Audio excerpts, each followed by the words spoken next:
Saya tidak ingin dilebih-lebihkan. Ya, apa adanya saja. Saya tidak perlu harus dipoles-poles, tidak perlu. Ya, apa adanya saja. Kalau orang bilang harus di personal branding, saya kira tidak perlu. Buat saya apa adanya saja itu lebih enak. Ya. Kalau bahasa agama tidak perlu membuat kebohongan. Al-iftira namanya itu. Kalau iftira itu dalam agama tidak boleh. Faman adzlamu mimman iftara 'ala Allahil kadhiba. Mana yang lebih zalim daripada kepada Allah, daripada membuat kebohongan kepada Allah. Jadi itu artinya tidak ada yang lebih zalim daripada sesuatu yang membuat kebohongan di dalam kepada Allah. Jadi tidak perlu. Katanya, Jokowi sekarang ini menjelang masa pensiunnya sedang sibuk memoles citra diri. Seluruh kementerian dan BUMN dia suruh untuk membuat video kampanye keberhasilan Jokowi. Heran, ngapain sih pencitraan melulu? Kalau emang benar Jokowi berhasil, kalau emang benar tingkat kepuasan rakyat kepada Jokowi tinggi, kan pasti penghargaan rakyat akan datang dengan sendirinya, tanpa perlu pencitraan. Apalagi kalau harus menggerakkan massa bayaran. Jadi mungkin bisa dibilang ini penghargaannya dari dia sendiri untuk dia sendiri. Lucu. Baru ini loh ada presiden nyampe kayak gini. Guru bangsa, mana ada guru yang anaknya naik private jet? Mana ada guru yang bangun dinasti? Gak ada guru kayak gitu. Cuman kalau gajinya 300.000 sebulan dan masih harus disuruh sabar, nah itu banyak guru kayak gitu. Katanya angka kepuasan Jokowi 80%, tapi kok perlu puluhan miliar cuman buat bikin orang bilang terima kasih Jokowi, gimana sih? Operasi pencitraan Jokowi. Gue yakin Jokowi itu pasti kangen ada di zaman dulu, ketika orang secara ikhlas bilang dia New Hope, Satria Piningit merakyat. Sekarang dia butuh dana puluhan miliar cuman buat bilang orang terima kasih Jokowi. Wakil Presiden Maruf Amin menyampaikan sindiran halus mengenai pentingnya tampil apa adanya dalam kepemimpinan. Dikatakan Maruf Amin tidak perlu membangun citra yang berlebihan atau personal branding di akhir masa jabatan. Saya sekali lagi menyampaikan terima kasih dan mohon maaf apabila banyak hal yang saya tidak bisa memberikan yang terbaik dalam kepemimpinan saya, ujar Maruf Amin.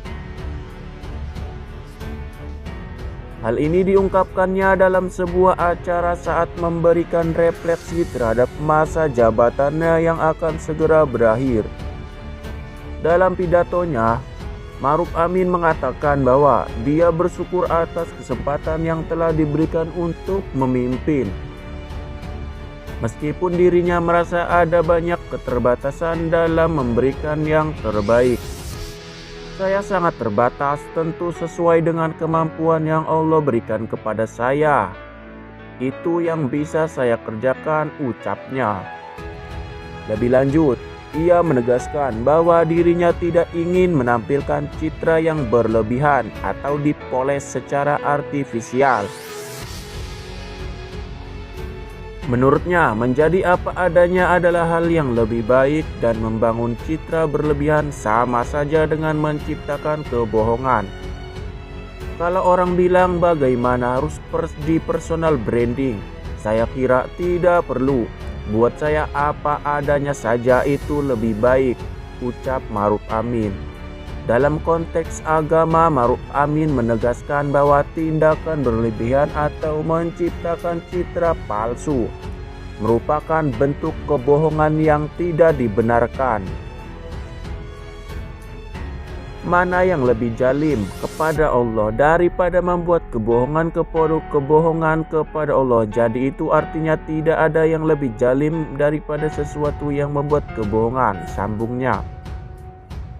Ia menegaskan seorang harus menunjukkan diri sesuai dengan kenyataan tanpa perlu dilebih-lebihkan.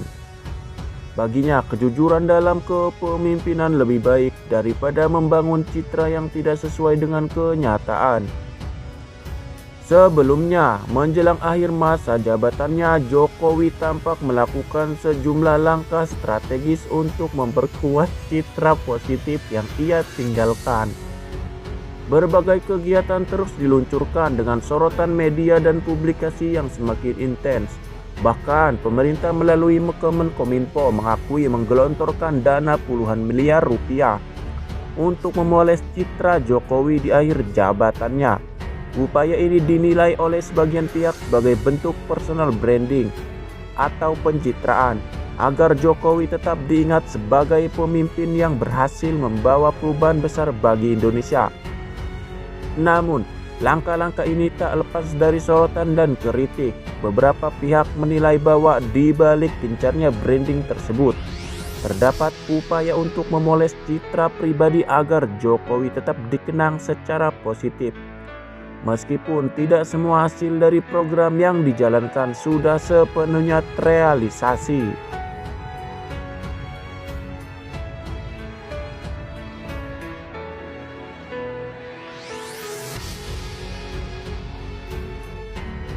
Katanya angka kepuasan Jokowi 80%, tapi kok perlu puluhan miliar cuman buat bikin orang bilang terima kasih Jokowi, gimana sih?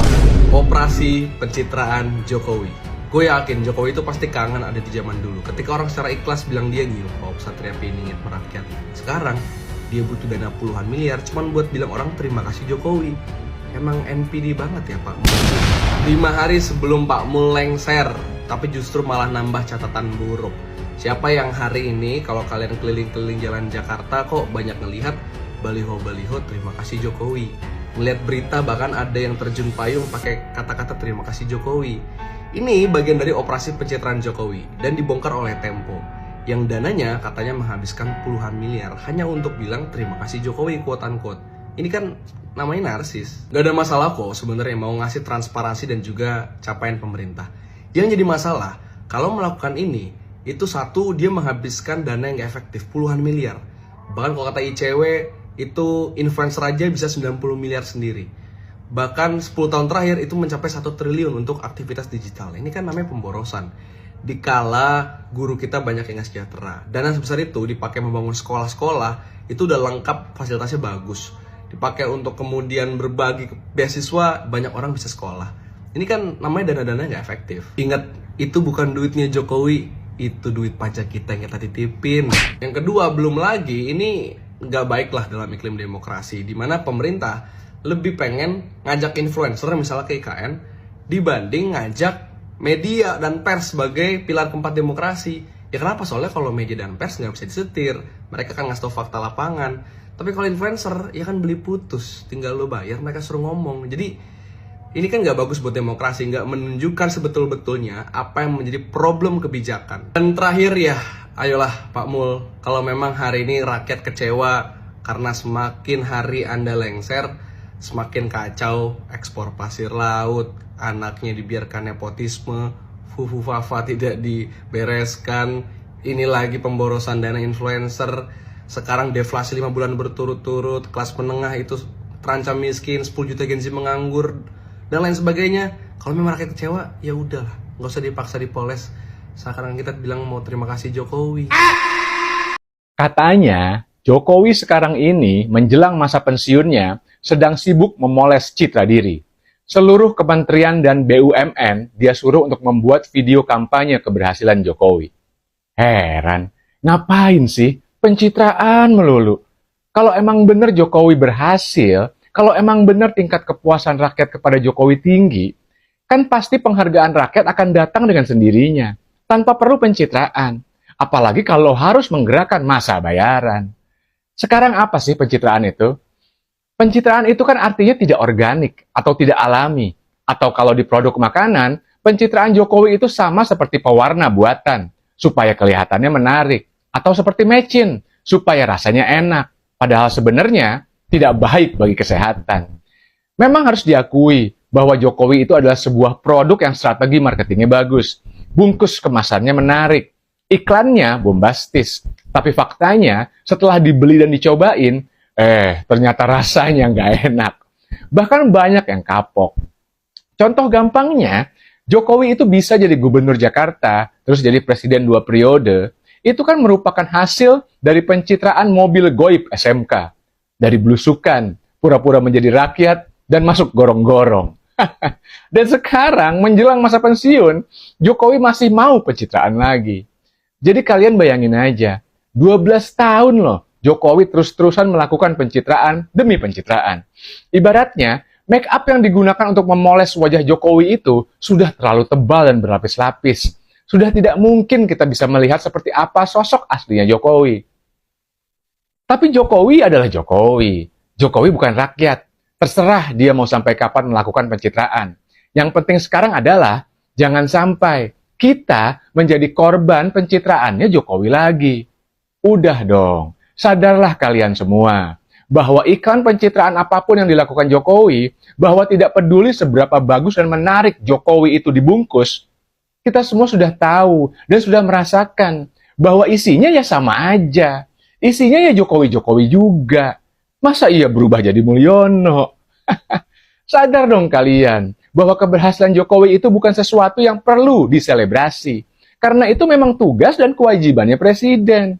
Tapi hutang yang melangit, demokrasi yang porak-poranda, hilangnya oposisi, hukum yang digunakan untuk memonopoli kekuasaan, itu yang tidak boleh dilupakan, apalagi dimaafkan tanpa pertanggungjawaban. Ya, Jokowi pasti memiliki jasanya bagi Indonesia. Tapi ya, Jokowi faktanya juga memiliki dosa dan kesalahan yang menurut gue jauh lebih banyak daripada jasanya. Kita adalah bangsa pemaaf. Tapi kita sama sekali bukan bangsa yang bodoh dan diam saja ketika kita jadi korban ketidakadilan. Negara ini adalah negara hukum. Jadi, terima kasih Jokowi untuk semua jasanya. Tapi tuntut Jokowi untuk semua dosanya. Salam Semangat Antitesa 24.